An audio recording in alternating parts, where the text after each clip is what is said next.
How are you? I'm fine. How are you, Christian? I'm really good. I want to ask you some questions about a piece of art that someone told me that you know very well.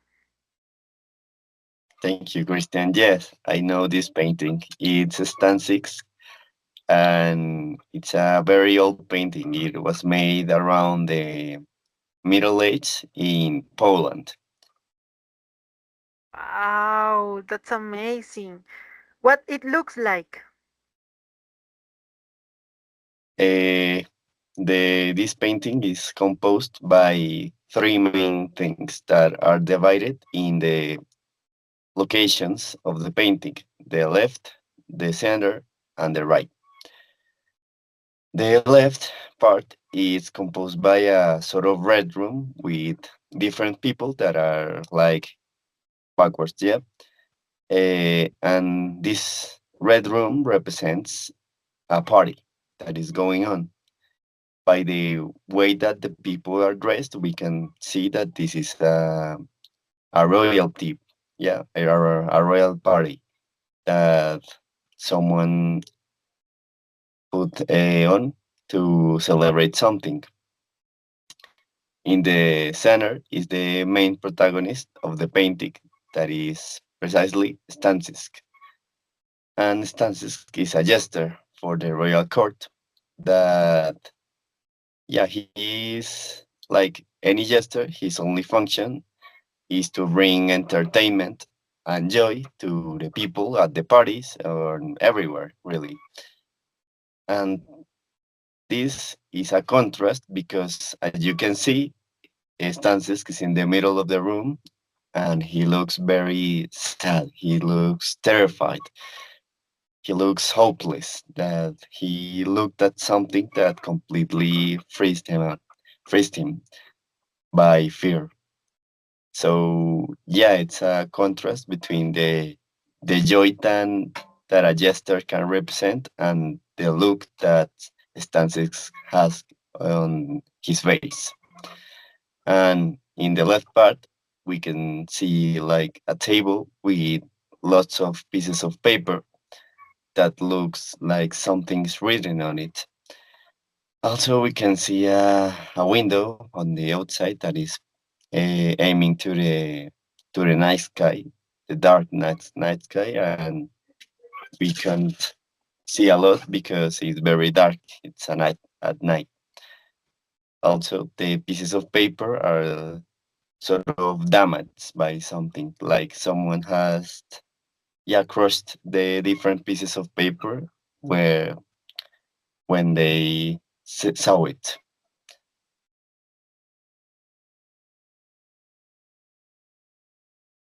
Wow, that's awesome. You really know this picture or piece of art. And next question. What is interesting about it? The interesting part about the stances is that, precisely as I said earlier, the contrast between the joy that a jester represents and the attitude of the men in the jester costume. The thing is that everything relates. Yeah, a party is going on, so everyone is centered, is focused in the party, but no one is paying attention to anything else except for the jester.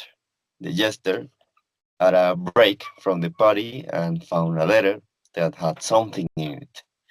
That something was so profoundly terrifying that froze completely the jester in fear.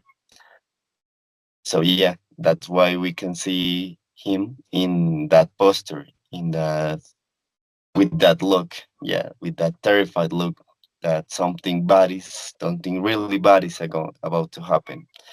So yeah, and we can relate that this something bad that happened was about the letters that are in the desk.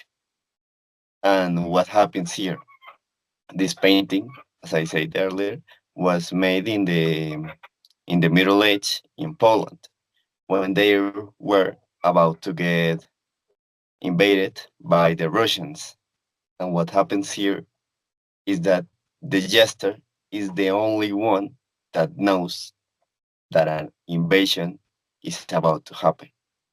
Everyone at the party is completely clueless about what is going to happen in the next few days, but the jester isn't. The jester just read what the letter said, and he's trying like to compose himself, yeah, with that information. Because yeah, how would you react if you knew that the place that you live in is going to be invaded by such a powerful nation, a nation that is so powerful that you really can't do anything to fight. It's a very hopeless like environment for the jester because he feels alone. He's alone in that room because he's the only one also that knows what is about to happen to everyone really in that royal court. So yeah, it's very interesting because of that. Okay. And why it is well known? It is well known because it's a very enigmatic piece of art for the contrast, especially because it's yeah, it's very interesting seeing how even someone like a jester that it's supposed to be happy all the time has this humanity in himself. Yeah, and he can sort of break character when something really bad is about to happen. And even the in the character of a jester, we can see that he's sort of a clown, yeah, and a clown doesn't think too much, but this piece of art represents the opposite of that. Represents that the only one really thinking is the clown. So it's a very interesting contrast. That's why it is well known. Okay. Do you like or dislike it? And why? Yeah, I think it's very easy to see that I like this painting a lot because yeah, it's such a cool concept, and especially knowing that this isn't just like fiction, but is inspired by something that really happened, by an historical event. It's such a interesting way of seeing it. Yeah, because yeah, it's a look to the history, a look that to the people that were before us, and seeing how these people can get affected by the different things that happened to them.